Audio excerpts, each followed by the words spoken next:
오늘 부활절 말씀은 신약성경 요한복음 20장 19절부터 29절 말씀, 21장 1절부터 7절 말씀 두 군데를 찾아보도록 하겠습니다.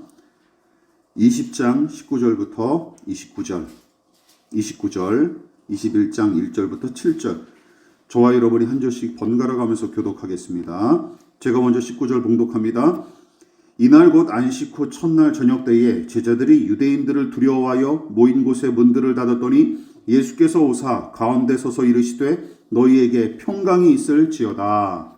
이 말씀을 하시고 손과 옆구리를 보시니 제자들이 그를 보고 기뻐하더라. 예수께서 또 이르시되 너희에게 평강이 있을지어다. 아버지께서 나를 보내신 것 같이 나도 너희를 보내노라. 이 말씀을 하시고 그들을 향하사 숨을 내쉬며 이르시되 성령을 받으라. 너희가 누구의 죄든지 사하면 사하여질 것이요 누구의 죄든지 그대로 두면 그대로 있으리라 하시니라. 열두 제자 중에 하나로서 디두모라 불리는 도마는 예수께서 오셨을 때에 함께 있지 아니한 자라. 다른 제자들이 그에게 이르되 우리가 주를 보았노라 하니 도마가 이르되 내가 그의 손에 못자국을 보며 내 손가락을 그 못자국에 넣으며 내 손을 그 옆구리에 넣어보지 않고는 믿지 아니하겠노라 하니라. 여드레를 지나서 제자들이 다시 집 안에 있을 때에 도마도 함께 있고 문들이 닫혔는데 예수께서 오사 가운데 서서 이르시되 너희에게 평강이 있을지어다 하시고 도마에게 이르시되 내 손가락을 이리 내밀어 그 손을 내 손을 보고 내 손을 내밀어 내 옆구리에 넣어보라. 그리하여 믿음 없는 자가 되지 말고 믿는 자가 되라. 도마가 대답하여 이르되 나의 주님이시오 나의 하나님이시니이다. 네, 다 같이 예수께서 이르시되 너는 나를 본고로 믿느냐 보지 못하고 믿는 자들은 복되도다 하시니라. 21장 1절. 그 후에 예수께서 디베랴 호수에서 또 제자들에게 자기를 나타내신 일은 이러하니라. 시몬 베드로와 디두모라 하는 도마와 갈릴리 가나 사람 나다나엘과 세베대의 아들들과 또 다른 제자들이 함께 있더라.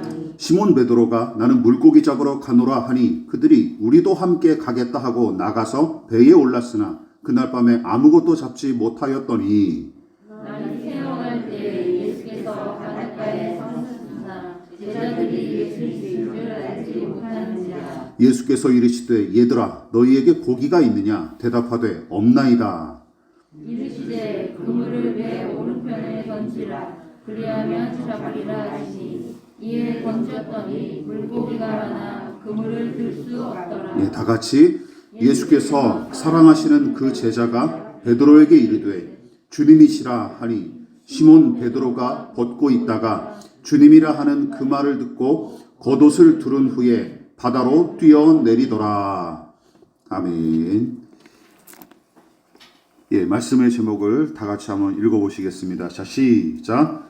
또 제자들에게 자기를 나타내셨으니, 또 제자들에게 자기를 나타내셨으니 라는 제목으로 하나님 말씀 전하도록 하겠습니다. 오늘 말씀은 기억나시는 분들이 계시는지는 모르겠지만 2년 전인 2020년 부활절 4월경 부활절에 다시 사시고 다시 찾아오신 예수란 제목으로 이미 설교한 바가 있었던 내용입니다. 당시에 제가 원고를 준비하면서 먼저 은혜를 받은 내용이었고 그만큼 소중하게 여기는 설교 중 한 편인 까닭에 언젠가는 다시금 다뤄보자며 벼르고 있다가 유튜브 영상으로 이 설교를 남길 필요성을 느꼈고 또 매일 계속된 매일 묵상과 강해 설교의 압박에서 잠시라도 벗어날 요량으로 재작년 원고를 수정하고 보완해서 오늘 설교를 준비했습니다. 어쨌든 오늘은 부활절로서 십자가에 달려 돌아가신 지 사흘 만에 다시 살아나신 예수의 부활을 기념하고 축하하는 날이죠. 물론 대중적으로는 성탄절과 그 의미가 더 널리 알려졌지만 많은 교회가 성탄절보다 고난주간과 부활절에 좀 더 무게중심을 두고 교회력을 지키는 게 사실입니다.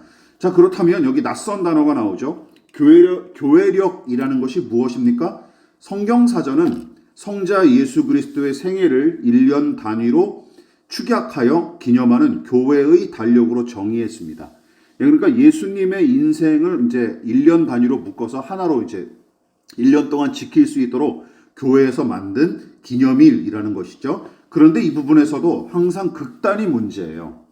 우선 어떤 교회들은 성탄절과 부활절을 제외한 다른 절기에 관해서 아예 관심이 없는 것은 물론이고 더 나아가 노골적으로 반감을 표시하면서 그저 성령의 인도에 따라서 자유롭게 예배하는 것이 옳다고 주장을 합니다. 물론 반대의 경우도 있죠. 오랜 전통이랍시고 교회력의 모든 절기를 지키는 것이 교회의 본분이라며 주장할 뿐만 아니라 심지어 교회력에 나와 있지도 않은 무슨 일천번제 기도회, 월삭 기도회, 기념주일 등까지 제정해서 지키는 교회도 적지 않습니다.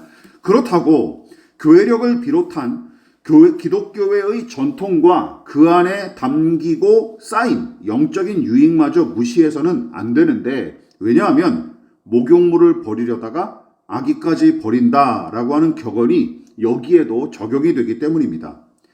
교회력과 교회의 전통이 문제가 아닙니다. 무엇이든 오용하고 남용하는 우리와 같은 인간들이 항상 문제인 것이죠. 그러므로 교회력과 교회의 전통이 복음의 정신을 제대로 담아내는지, 그것이 신자의 영적인 유익을 위한 도구로서 오늘날 제대로 교회에 기능하고 있는지, 이 문제를 깊이 고민하고 기도하면서 용감하게 적용해야 마땅한 것이죠. 예수님의 탄생과 고난, 그리고 죽음과 부활의 사건을 기념하는 이 교회력도 마찬가지입니다. 아무 고민 없이 아까 우리 대표 기도자께서 그렇게 기도하셨죠.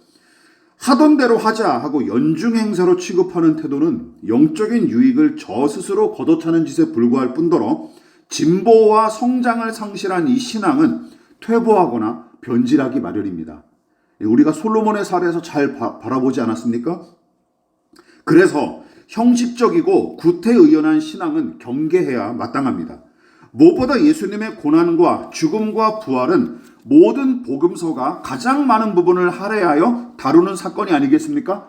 성경이 그만큼 그 일들을 매우 중요하게 여긴다는 사실을 방증하므로 그와 관련한 교회력의 이 절기와 내용을 등한시하는 작태는 아무런 유익이 없어요. 자, 총 21장으로 구성된 이 요한복음도 예수님의 마지막 한 주간 이야기를 벌써 12장부터 끄집어냅니다. 그러니까 예수님의 고난과 죽음, 부활에 관한 이야기가 요한복음 전체 분량의 얼마나 차지하는 거예요? 절반가량을 차지하는 것입니다. 꽤 많은 분량이죠. 무엇보다 성경을 제대로 읽어보지 않은 사람들이 이렇게 얘기합니다. 제자들은 다시 살아나신 예수님을 뵙고 얼마나 감격하며 기뻐했을까 하고 생각하기 쉬운데, 오히려 처음 부활의 소식을 접했을 때는 못 믿어했을 뿐이고 나중에 부활을 목격했을 때는 공포와 불안에 떨기 일쑤였으며, 심지어 어부 출신의 제자들은 우리가 살펴본 바와 같이 낙담한 채로 다시 갈릴리 바다로 돌아가 버립니다. 놀랍고 영광스러운 이 부활의 사건을 대하는 제자들의 이 시원찮은 반응은 부활하신 예수를 기쁨과 감사로 맞이했을 거로 여겼던 신자들의 착각을 완전히 박살을 내죠.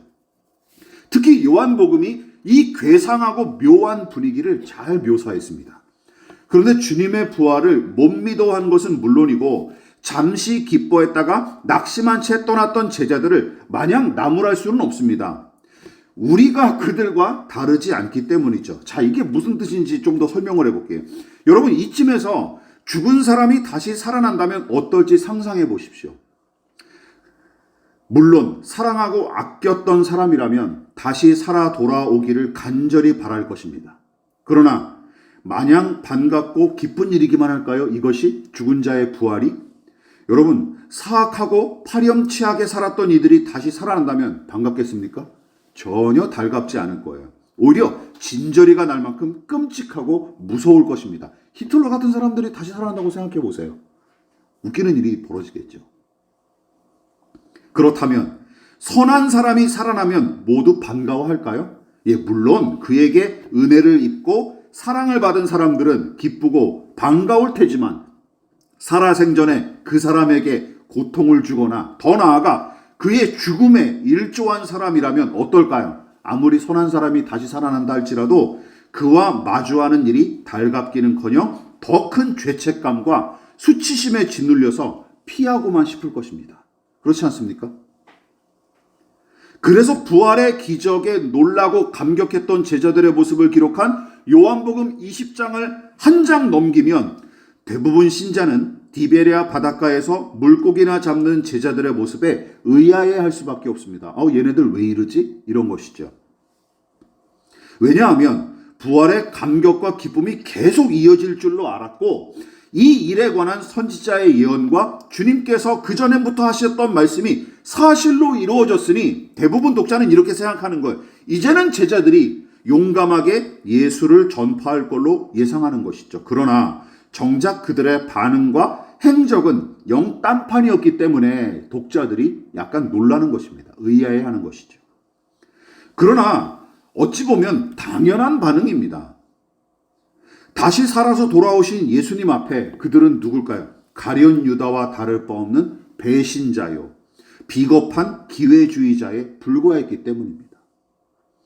마가복음은 예수께서 사로잡히셨을 때 제자들이 보여준 비겁한 행각을 아주 간단 명료하게 묘사했습니다. 자주 인용하는 구절이죠. 마가복음 14장 50절 시작. 제자들이 다 예수를 버리고 도망하니라. 참 창피한 일이죠. 비겁하고 졸렬한 인간들, 바로 제자들을 가리키는 말입니다. 심지어 베드로는 3번씩이나 주님을 부정하고 심지어 저주까지 했다라고 기록하고 있습니다. 이처럼 제자들이 예수님을 직접 해코지한 것은 아니지만 주님의 고난과 죽음에 어느 정도 기여한 것은 부정할 수 없는 사실이에요. 따라서 부활하신 주님 곁을 다시 떠난 제자들의 이 비겁함과 작은 믿음은 비난받아 마땅하지만 양심에 찔려 괴로워하고 심히 갈등했을 그들의 비참한 심정은 우리가 어느 정도 이해할 만하다는 것이죠. 그것이 바로 그 이야기가 21장에 잘 드러나 있는 것입니다. 그래서 저는 더욱더 성경을 신뢰하게 되는 거예요. 성경이 정말 인간을 잘 묘사하고 있구나라는 것이죠. 신앙이 어리던 시절에는 제가 말이죠, 이 이야기를 잘 이해할 수 없었지만 점점 믿음이 자라면서부터는 낙심한 채 그물을 내리는 제자들의 이 초라한 모습과 함께 다시 그들을 찾아오신 예수님의 이야기를 기록한 21장이 예전에는 그냥 물음표만 그려졌던 이야기였는데 이제는 이 본문이 20장의 부활 사건만큼이나 소중하게 와닿기 시작했습니다. 왜냐하면 믿음을 굳게 지키기는커녕 의리도 없을 뿐더러 비겁하기 짝이 없는 이 제자들의 모습에서 저의 모습을 발견하기 때문이죠. 저만입니까? 여러분들도 마찬가지 아닙니까? 저만 죽을 수는 없잖아요. 그러니까 믿음, 확신, 사랑, 정의, 용기, 의리, 희망, 끈기, 온유, 절제 등을 본문의 제자들에게서 찾아보기가 어렵듯이 그 미덕을 우리한테도 찾아보기가 힘든 게 사실 아닙니까? 그렇잖아요. 도리어 불신, 자학, 포기, 방관, 게으름, 성급함, 무책임, 비겁함, 간사함 등의 단어가 제자들과 우리에게 더 어울립니다. 솔직하게 얘기해서. 그래서 정직하게 말하자면 우리는 본문의 제자들한테서 친근감과 동질감을 느낌과 동시에 추악한 자신의 민낯을 마주하는 것 같아 얼굴이 화끈거리죠. 이게 정말 성경 21장을 정직하고 진실하게 대하는 독자들의 태도여야 마땅합니다. 손가락질 할 게 아니라.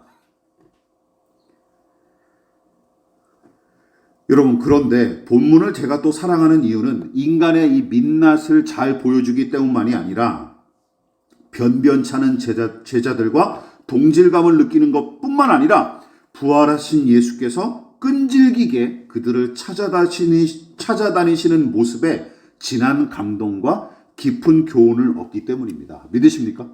이게 또한 핵심이라는 것이죠. 기독교 신앙은 부활에 대해서 이렇게 가르칩니다. 예수님의 부활을 신령한 몸의 부활, 그리고 영광스러운 몸의 부활로서 믿는 것입니다. 믿으십니까? 그냥 죽은 사람이 살아나는 게 아니, 상상으로 만들어낸 존재인 좀비처럼 몸이 다시 사는 것만 생각하면 안 됩니다. 성경의 부활은 육체의 생명이 다시 사는 것을 이야기하는 거고, 그래서 사도신경에 어떤 내용이 있는 거예요? 몸의 부활을 믿는다는 고백이 있는 거 아닙니까? 예, 우리 정신이 부활, 뭐 영이 부활, 이런 게 아니에요. 온전한 육체로서의 부활을 우리는 믿는 거예요. 성경의 부활은 육체의 생명이 다시 사는 것이고, 더 나아가 신령하고 영광스러운 존재로 다시 살아나는 것을 의미하는 거예요. 따라서 부활한 예수님의 몸은 물리적인 성질을 띠지만 시간과 공간을 초월한 몸으로서 성경에 나타나는 것입니다. 여러분, 이쯤에서 부활하신 예수님의 입장에서 상상해 보십시오. 만일 우리가 예수님처럼 억울하게 죽임을 당한 뒤에 며칠 만에 영광과 권능으로 부활했다면 무슨 일부터 할까요? 저 같으면 당장이라도 헤롯의 왕궁과 예루살렘 성전으로 쳐들어가서 그동안 받았던 온갖 수모와 고통을 고스란히 갚아줄 것 같습니다. 너네들이 나를 죽였지, 해코지했지, 음해했지. 그래, 한번 내가 너네들한테 본때를 보여주마 하고 줄 맞춰 세운 다음에 뺨을 한 대씩 우선 최소한 한 대씩 갈겼을 것 같아요. 시편의 말씀처럼 교만한 자들의 콧대를 납작하게 만들고 악인들의 이빨을 꺾어버렸을 것 같습니다. 다시 말해 부활의 영광과 권능으로 원수들에게 보복하고 사망 권세와 어둠을 이길 만큼 강한 이 부활의 능력을 마귀의 종노릇하던 악인들을 굴복시키는데 먼저 사용했을 것 같습니다. 그러나 여러분 보십시오. 예수님의 발은 엉뚱한 곳을 향하죠. 21장이 그 증거죠. 20장과 21장이 그 증거죠. 엉뚱한 곳이 어디입니까? 무수한 사람이 모인 광장이나 성전 꼭대기에 나타나 부활을 증명하시지 않습니다. 또한 유대의 정치 지도자들과 종교 지도자들, 그리고 로마 제국과 황제를 굴복시키기 위해 부활의 권능을 발휘하신 적도 없으십니다. 사복음서에는 그런 기록이 하나도 없어요. 부활하신 예수께서 나타나신 곳이 어디이고 누구를 찾아가셨는지 생각해 보십시오. 고작이라는 말이 딱 어울려요. 고작 배신한 제자들이 숨어있는 다락방 안에 찾아오셨고, 여드레가 지나서 다시 그곳에 나타나 의심하는 도마를 다독이시죠. 또다시 나타나신 곳은 어디입니까? 당신을 떠나 물고기 잡으려고 그물을 집은 베드로와 다른 제자들. 그들을 다시 만나러 디베랴 호수로 찾아가십니다. 그리고 그곳에서 하신 일은 뭐예요? 고작 밤새워 고기 잡다가 지친 제자들을 위해 숯불을 피워 아침상을 마련해 놓으신 것뿐입니다. 높은 자리에 앉아 거드름 피우는 황제와 왕들을 찾아가서 부활의 위엄과 권능으로 무릎을 꿇리는 것, 슈퍼맨처럼 하늘 높이 솟아올라 모든 사람이 부활의 실체와 영광을 우러러보게끔 해서 도저히 부정할 수 없게끔 만드는 것 등등, 부활하신 예수님의 행적은 이런 일들에 도통 관심이 없으신 것처럼 보일 뿐만 아니라 부활의 이 위대한 사건은 도리어 은밀하고 소소하게 이루어진 셈입니다. 다시 한번 기억해 보시죠. 은밀하고 소소하게 이 부활의 사건이 이루어져요.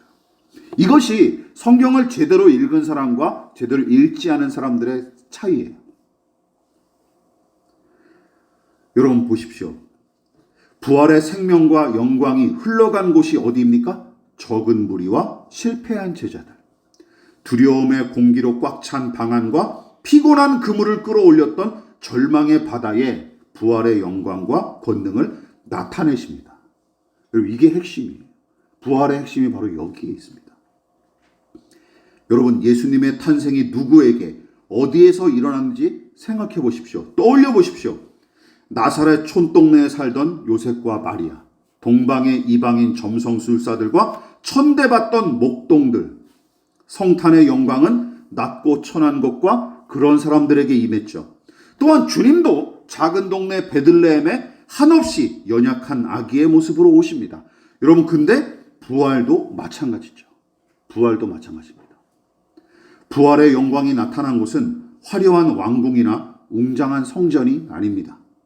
그 영광은 빈 무덤, 답답한 방안, 엠마오로 가는 오솔길, 그리고 디베랴 호숫가에 나타납니다. 또한 부활하신 예수님은 제국의 통치자와 경건한 체하는 종교인들이 아니라 주를 배신하고 달아났던 못난 제자들을 찾아오십니다. 믿음에 실패하고 우정과 의리마저 지키지 못한 제자들, 사랑할 만한 사람들이 아니라 사랑하기 어려운 자들, 의지할 게 하나도 없어서 그냥 그렇게 마지못해 사는 사람들을 찾아오시죠. 이것이 성탄과 부활의 닮은 꼴이에요. 그래서 여러분, 성탄과 부활의 모양새는 각각 다르지만 그 원리와 의미는 쌍둥이처럼 똑같습니다. 그렇지 않습니까? 두 가지 사건 모두 공통점이 있는데 뭐예요? 하나님께서 우리를 찾아오시는 이야기예요. 찾아오시는 이야기. 종말의 때 다시 오시는 예수님의 이야기도 마찬가지입니다. 결국은 우리를 찾으시고 우리 곁으로 오시는 하나님, 이것이 바로 은혜의 정의예요. 믿으십니까? 은혜라는 것이 바로 이런 것이죠. 그러니까 예수님의 부활도 결국은 은혜의 이야기인 셈입니다. 은혜의 이야기. 물론 성경은 믿는 자들에게 하나님을 찾아라 하고 무수히 요구하죠. 이런 명령이 담긴 구절은 어디서나 아주 손쉽게 찾아볼 수가 있습니다. 이사야서 55장 6절 시작. 너희는 여호와를 만날 만한 때에 찾으라. 가까이 계실 때에 그를 부르라. 아모스 시작. 너희는 나를 찾으라. 그리하면 살리라. 예, 그렇습니다. 성경은 감나무 아래에 누워 입만 벌리고 있는 사람처럼 하나님이 알아서 오시겠지 하는 생각을 정죄합니다. 우리가 주의 얼굴과 그 은혜를 사모하여 적극적으로 찾아 나서야 마땅합니다. 이게 신자의 본분이자 도리예요. 그것이 신자다운 자세입니다. 그러나 어떤 때는 하나님을 찾아 나설 기력조차 없고 의지조차 바닥날 때가 허다하지 않습니까? 마치 본문의 제자들처럼 수치심과 자괴감에 사로잡혀 혹은 실패와 절망으로 낙심하여 주저앉아 있을 때는 그냥 이대로 조용히 사라졌으면 좋겠다고 생각합니다. 예, 하나님도 필요 없다고 느낄 때가 많죠. 하나님이 내 삶에 관심이나 가져주실까? 하나님이 정말 나를 사랑하실까라는 의문이 들 때도 있죠. 살아가면서. 그러나 성경은 우리에게 더 기쁜 소식을 알려줍니다. 무엇이죠? 하나님이 살아계신다라는 사실. 그리고 하나님은 우리가 당신을 찾을 때만 도우시고 나타나시는 분이 아니라 우리를 찾으시고 우리와 함께 하시는 하나님이시라는 사실이죠. 믿으십니까? 이게 우리가 누릴 가장 큰 은혜입니다. 이집트 총리로 사명을 감당했던 요셉은 임종을 앞두고 의미심장한 유언을 남기죠. 같이 읽어볼까요? 출애굽기 13장 19절 시작. 모세가 요셉의 유고를 가졌으니 이는 요셉이 이스라엘 자손으로 단단히 맹세하게 하여 이르기를 하나님이 반드시 너희를 찾아오시리니 너희는 내 유고를 여기서 가지고 나가라 하였음니더라. 이스라엘 백성을 이끌고 이집트를 탈출한 모세는 요셉의 유언을 백성에게 상기시키며 힘써 격려합니다. 유언의 핵심이 무엇입니까? 하나님이 반드시 너희를 찾아오신다.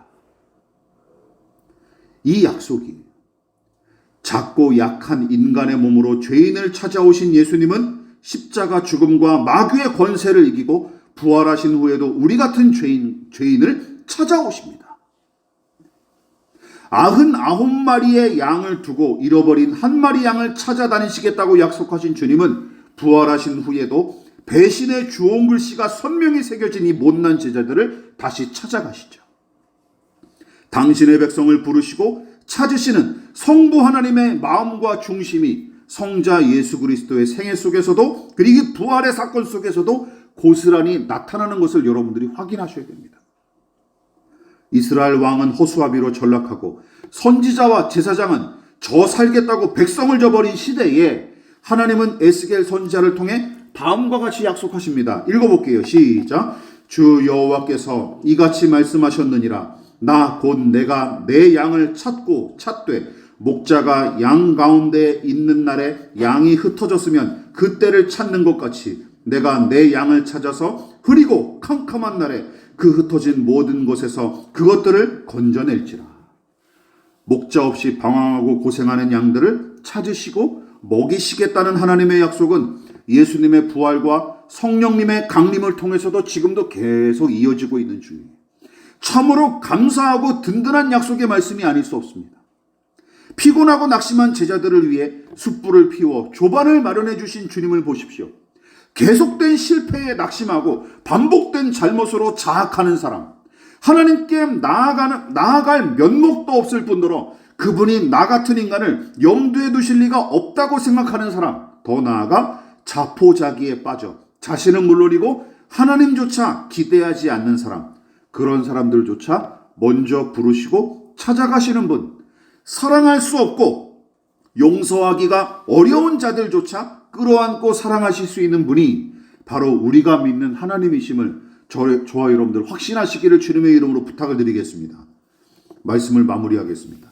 단독 사역을 시작할 때부터 지금까지 필설로 다 표현할 수 없는 여러 가지 일들을 겪으면서 어떤 때는 극심한 우울감과 자괴감에 사로잡히는 날이 허다했습니다. 자신에게 실망하고 모든 게 다 끝난 것처럼 낙심한 채 할 일 없이 그물을 내렸던 디베랴 호수의 제자들처럼 저도 이 적막한 예배당 안에서 상한 마음을 끌어안고 하던 일들을 습관처럼 이어갔을 뿐입니다. 그런데도 하나님은 예기치 못한 사람과 상황을 통해서 저의 가짜는 기도의 필요를 따라 응답하셨고, 실망과 좌절의 독으로 마비된 것 같았던 저의 머리와 가슴에 희미하게 남아 그때그때 말씀과 은혜를 새겨주셨습니다.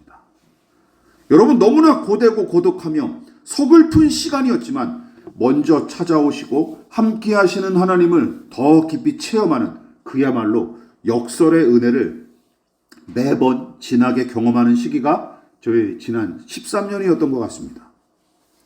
무엇보다 우리보다 먼저 간 사람들이 다시 살아나는 기적이 일어난다면 여러분, 그들이 어디부터 찾아갈지 상상해 보십시오. 우리는 지난 몇 년간 우리 모든 교우들이, 저희 가정을 비롯해서 모든 교우들이 사랑하는 가족들을 한두 분 이상 떠나보내는 줄로 저는 다 알고 있습니다. 여러분, 그들이 다시 살아난다고 하면 상상해 보십시오. 그러면 어디부터 찾아갈까요? 편의점부터 갈까요? 맥도날드가 그리웠을까요? 아니면 학교 선생이나 학원을 찾아갈까요? 도청을 갈까요? 시장님 뵙겠다고, 도지사나 시장 뵙겠다고 도청이나 시청부터 갈까요? 말도 안 되죠. 어디부터 찾아갈까요? 가장 사랑하고 소중한 사람들, 그래서 가장 보고 싶은 사람들을 먼저 찾아갈 것입니다. 여러분, 그렇다면 예수님의 부활도 마찬가지죠. 왜 예수님께서 제자들을 찾아가셨을까요? 가장 사랑하셨기 때문입니다. 믿으십니까? 가장 사랑하셨기 때문에. 주께서 가장 사랑하고 아끼셨던 사람들과 그들이 있는 곳, 거기를 찾아가시고 그곳에 나타나십니다. 부활의 권능과 영광을 증명하기 위해서 헤롯 앞에, 로마의 시저 앞에 나타나시지 않습니다. 어디부터 찾아가세요? 사랑하는 곳을 찾아가십니다. 당신이 사랑하는 사람들, 당신을 사랑했던 사람들을 먼저 찾아가십니다. 이것이 또한 부활의 신비와 은혜죠.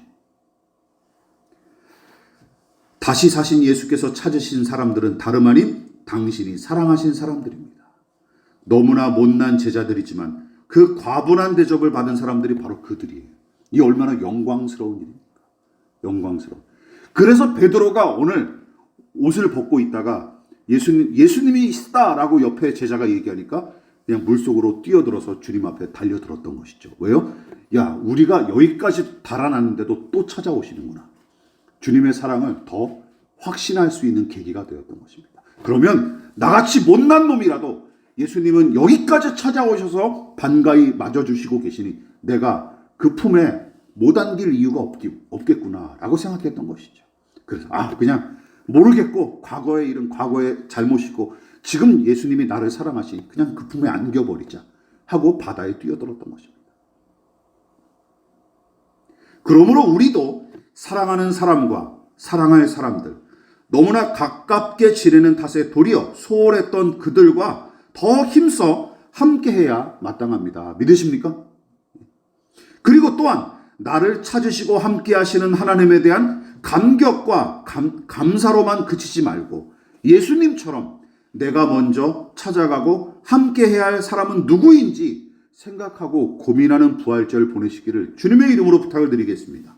더 나아가 나를 아프고 힘들게 했던 사람, 여전히 마음에 들지 않고 실망스럽기 짝이 없는 그에게 먼저 말을 걸고 함께 밥을 먹는 것이 바로 소소하게 부활하신 예수님의 자취를 따르는 길이 아닐까요? 그렇지 않습니까? 헨리 나우엔 신부님은 이렇게 얘기했었습니다. 기억나십니까? 같이 한번 읽어볼까요? 시작. 성육신의 신비는 바로 하나님이 자신에게 적당한 장소에 머물러 계시지 않고 고통받는 인간의 조건 속으로 이동하셨다는 것이다. 예수님의 탄생이 이렇다는 거예요. 하나님은 고통받는 우리를 기꺼이 안아주시고 우리 곁에 와주시는 분이다라는 것이죠. 부활도 마찬가지입니다. 부활하신 예수께서 약하고 낮은 자, 천박하고 미련한 제자들, 누구보다 가장 사랑했던 그들을 찾아오셨던 사실을 여러분 기억하십시오. 그건 우리를 향해서도 마찬가지입니다. 부활하신 예수의 생명과 능력이 그리고 그 사랑과 자비가 우리의 마음과 일상에 넉넉하고 충만하게 임하기를 진심으로 축원을 드리겠습니다. 지금은 우리를 위하여 십자가에 몸버려 피 흘려 돌아가신 예수 그리스도의 한량없으신 은혜와 하나님 아버지의 지극하신 사랑하심과 성령 하나님의 영원한 사귐이 오늘 이 시간 부활의 능력과 사랑이 못난 제자들을 향했던 것처럼 지금 이 시간 우리를 향해서도 동일한 모습으로 역사하실 것을 믿으며 겸손히 머리 숙인 사랑하는 성도들의 머리 위에 저들의 가정과 직장과 사업장과 학업과 장래 가운데 이 나라의 민족과 한국교회와 저 북녘의 동포들과 세계와 열방 가운데 지금부터 영원히 함께 하시기를 간절히 축원하옵나이다. 아멘.